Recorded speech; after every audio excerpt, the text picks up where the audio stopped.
So here we have the Volkswagen Tiguan DSG, which is the automatic on a 20 plate. I'm going to start off by showing you around the outside of the car, and then we'll hop in and run through some controls on the inside. But from the outside, you can see it's a 5-door car with alloy wheels and tinted windows. Let's start off inside the boot and then work our way around the rest of the car from there. As we approach the back of the car, you'll see we have reversing sensors. This car's got plenty of boot space as well, along with those 3 individually folding rear seats should you wish to increase this space even further. Okay, so we're just going to work our way back round to the front of the car, and then we'll hop in and run through some controls on the inside. But now that we've done a full circle of it, you can see it's in excellent condition the whole way round.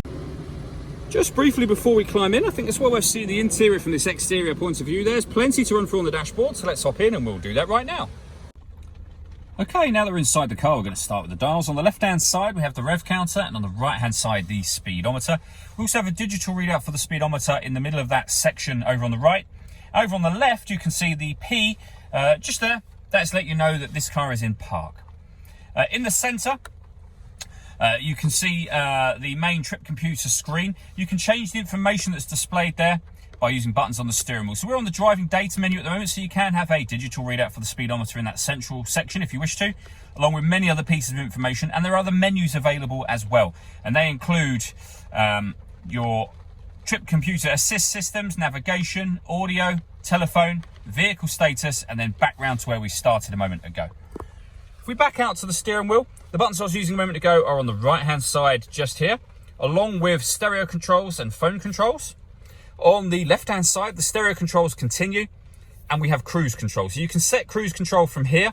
This button, if you give that a push, this car is able to maintain its own distance between itself and the car in front, both speeding itself up and slowing itself down accordingly. We've done a video showing that working, which you can see on our YouTube channel and on our website as well.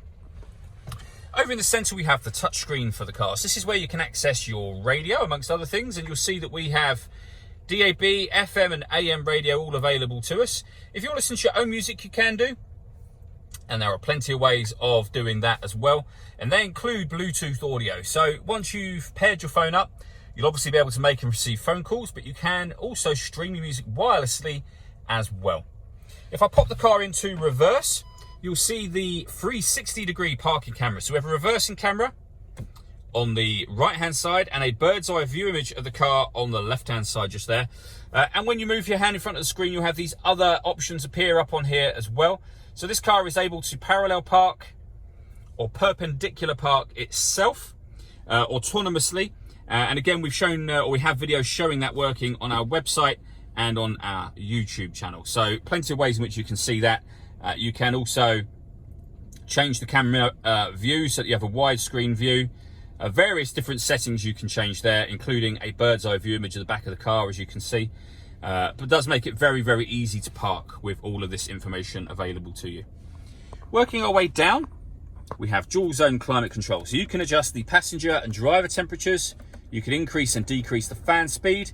You can determine where you'd like the air to be distributed once it enters the car. The air conditioning is on at the moment, so off or back on again. Or you can hit auto, and the car will now maintain the temperature you've asked for by taking full control of the fan speed and the direction of the air. You can override that at any time you wish to. We've also got heated driver and passenger seats, both with 3 different heat settings on each. Under that, we have a 12-volt charging socket, 2 USB inputs for your music. We have the auxiliary input as well. We then have the gear lever for the fully automatic gearbox.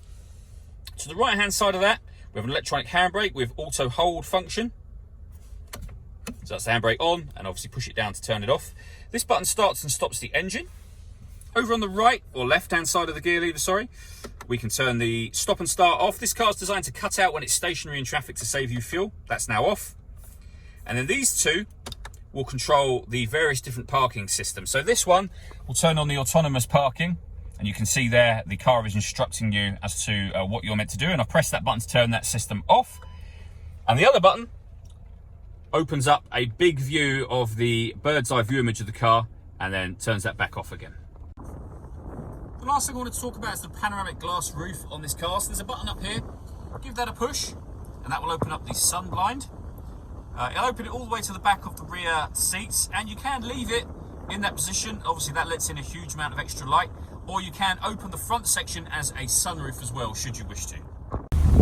All that leaves me to say is thank you for taking the time to watch this video. If you'd like to come and see the car for yourself and have a test drive, please feel free to call any of our MJA sites. We'd love to hear from you soon.